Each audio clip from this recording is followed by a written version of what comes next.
Hello and welcome to this month's IRQTC Training Tips newsletter. I'm Brian Traskos, the founder and director of the Institute for Rehabilitative Qigong and Tai Chi. I'm traveling this week, and so I find myself here in Burlington International Airport just before I catch a flight for Arkansas and Oklahoma. But I wanted to share something with you before I jet out of town. I met with a client this morning at home who had been hit by a car last week. It was a motor vehicle on pedestrian accident. And when I went to visit her at home, she had lots of fear, as you would imagine. And the fear was both of moving and also of not moving. She was afraid of not moving because of developing blood clots and all the other stiffening and atrophy and all those things that go along with not moving. And simultaneously, she was afraid of moving because she was afraid she was going to hurt herself further. Now, we had complete x-rays and no fractures, thank God, but she is black and blue on the entire right side of her body, from head to toe on the right side of her body. And most of her pain now is focused primarily in her right hip and across her low back. So she's having a lot of trouble getting out of a chair, spends most of her time in a recliner during the day. So then, trauma, think about trauma for a second. Whenever we traumatize the body-mind, and again, remember, whether it's physical or whether it's emotional, it's always the body-mind. It's always both. We can't get away from that. That's really who we are as holistic beings.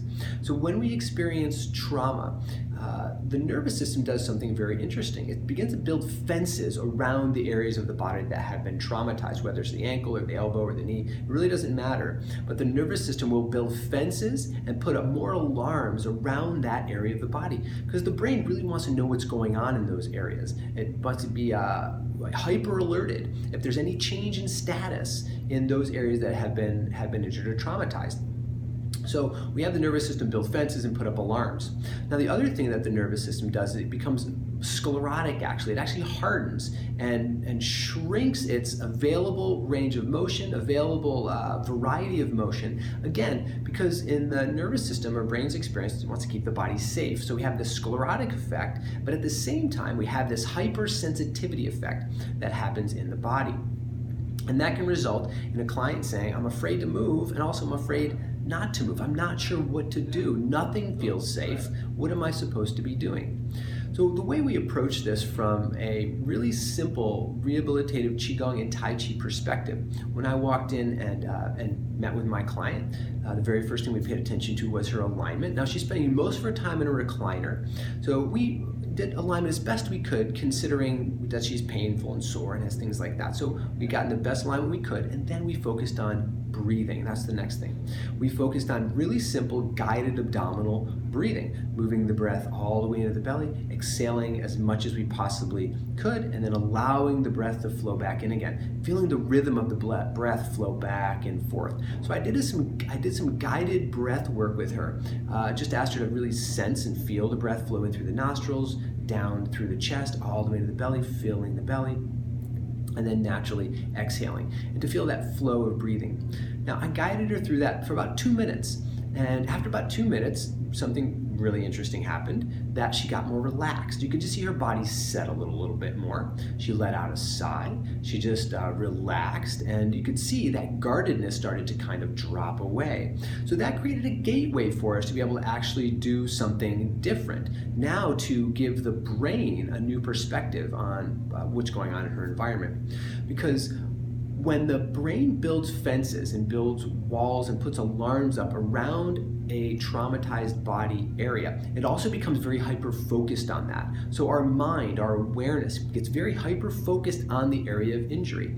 I'm sure you've injured yourself before and maybe hurt your ankle or your knee, and that's all you can think about. Is every movement is like, you go right to your knee or right to your ankle. And you become so hyper-focused on that area that almost it becomes like the rest of your body doesn't exist. You just become so myopic on that body area that's been injured.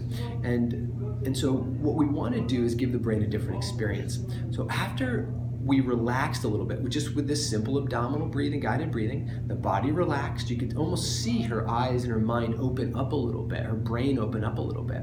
Then what we did is we did some guided breathing, just simply with ankle pumping. We went as far away from the center of kind of hypersensitivity as we could. In this case, it was her back, so we went all the way to her ankles, and we also came up to her hands and her elbows as well.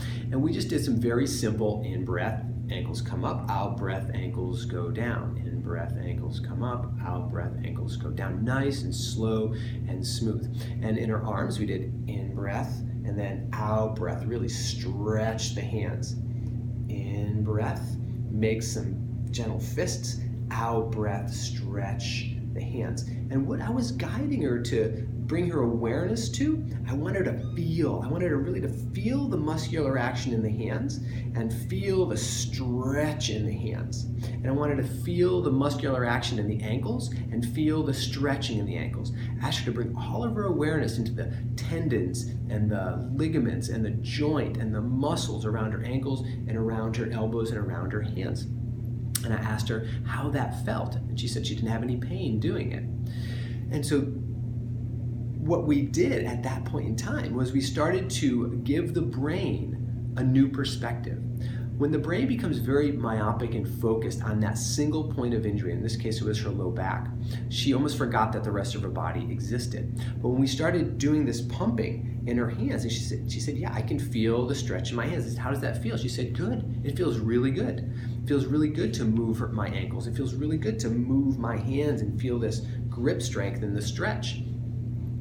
And so if she can feel it, obviously her brain is getting the information that's coming through there. Otherwise, she wouldn't be aware of it. Then we moved up to her knees rolling in and rolling out, which is actually her hip movement in and out. We did some shoulders up and down. We began to move closer to the center of where she had experienced most of the trauma, which is in her back, all with guided breathing, coordinated breath, in breath, and out breath, and feeling our way towards the center along normal paradigms. So what we were looking for was to feed normal information into the brain, giving the brain, again now, both perspectives, that the brain doesn't have to protect the whole body and become sclerotic, that there are areas of your body that are working just fine and can actually help to heal the rest of the body as well. So this is just a really simple rehabilitative Qigong and Tai Chi technique that we use especially with trauma or with hypersensitivity, that bring our attention, our coordinated breathing to parts of the body that feel good, that feel normal, and at least feel neutral if parts of the body are really hypersensitive. So let's look towards the body functions that we desire. Let's look towards the body sensations that we want, because those are the body sensations and the body processes that are really going to guide us towards healing. So that's what I did with my patient this morning. When I left our session, she was brighter, she was more relaxed, she was more open, and she was actually able to get out of the chair and walk around a little bit. We did a little bit of standing breathing as well before we finished our session. So she's going to work on that while I'm away this week, and I'll touch base with her again next week. I hope this has been helpful to you. Just apply these very simple techniques. Breathe, coordinated movement, and pay attention to what feels good in the body after a trauma. Thanks so much for joining me again this month. I look forward to hearing from you soon. Check out the IRQTC Facebook page, or maybe see you at a live training. Take care. Have a great month. Bye-bye.